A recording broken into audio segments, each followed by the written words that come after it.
What are diagnostic GMOs, the microscopic detectives?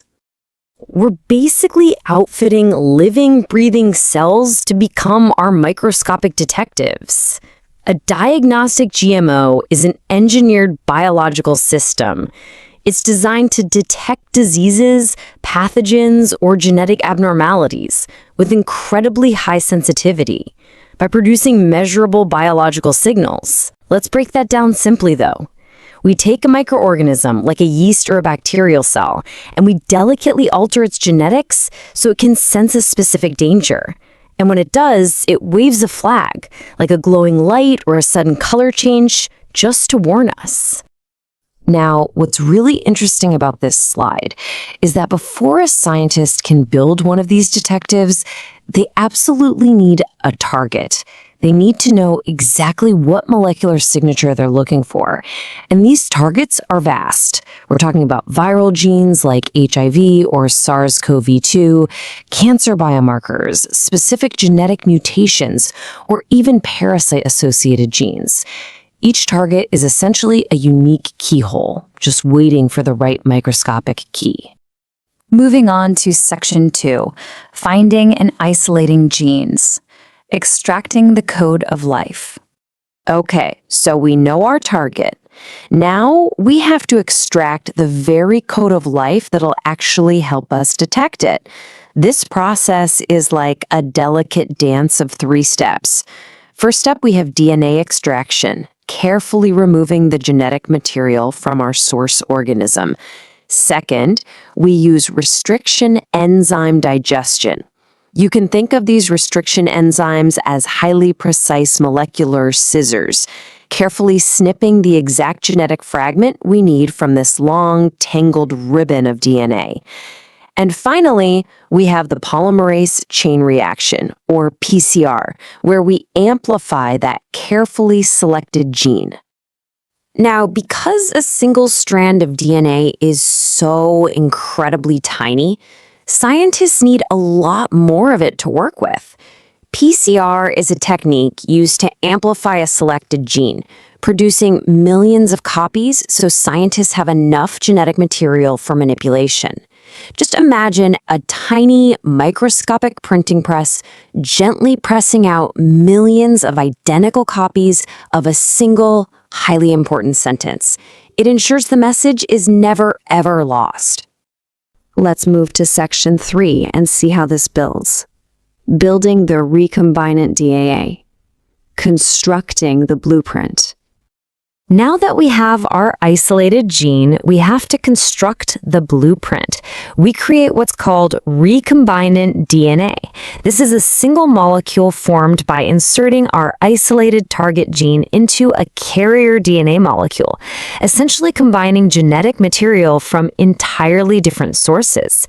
It's almost like taking a beautiful paragraph from one story and seamlessly weaving it into the pages of another, creating a completely new and incredibly purposeful piece of scientific literature. But to carry our new genetic story, we need a vehicle. In molecular biology, we call these vehicles vectors. Some common carrier vectors include plasmids, which are these lovely little loops of circular DNA. We also use viral vectors, bacteriophages, and sometimes even artificial chromosomes. These carriers are absolutely essential. They're basically the envelopes that will safely deliver our genetic letter to its brand new home. And that brings us to Section 4, Creating the Modified Organism, Bringing the Blueprint to Life. This is the magic moment where we bring the blueprint to life, giving our engineered DNA a living host to inhabit. The choice of host really depends entirely on what we need our little detective to do. Our vectors might be introduced into simple, hard-working bacteria like E. coli, or maybe yeast cells. But for more complex biological signals, scientists might use mammalian cells, insect cells, or highly specific cultured cell lines. But how do we actually convince a cell to take in this foreign DNA? It's this fascinating biological coaxing, and we have 4 main methods for it. Through transformation, some bacteria naturally just take up plasmid DNA directly from their environment. With electroporation, we use a gentle electric pulse to create temporary pores in the cell membrane, which allows the DNA to just slip right inside. In viral transduction, modified viruses safely deliver those genes straight into the cells. And finally, CRISPR-Cas9, which is a remarkably precise system that edits genes at very specific locations, almost like a microscopic proofreader making an exact correction in a sentence. Which leads us to Section 5, producing the warning signals, illuminating the invisible. Now we have to screen ourselves to see which ones successfully took in the blueprint and which ones are actually ready to act as our detectives. And this brilliantly illustrates the stark visual difference between a successful genetic modification and a failed one. Because you see, not every cell accepts the new DNA. So scientists use marker genes. Transformed cells, the successful ones, contain the recombinant DNA. They survive when placed in an antibiotic environment, and they might even beautifully glow under ultraviolet light. The non-transformed cells, well, they didn't take up the DNA, they won't survive the antibiotics, and they simply remain invisible. Once we've isolated our successful glowing cells, they begin their work. They express diagnostic molecules. Now, these are the actual warning signals that alert us to danger. They might produce recombinant antigens used in diagnostic kits, fluorescent proteins that literally light up abnormal cells, or specific enzymes that create a measurable color change right in a test tube.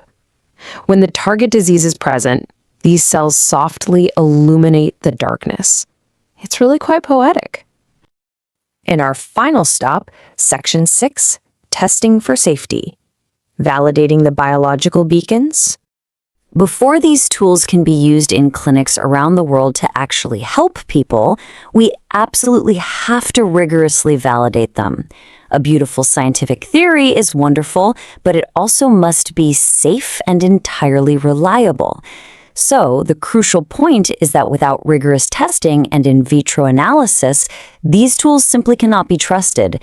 They have to meet incredibly strict criteria: extremely high sensitivity and specificity, perfect accuracy, stability, reproducibility, and very thorough biosafety evaluations.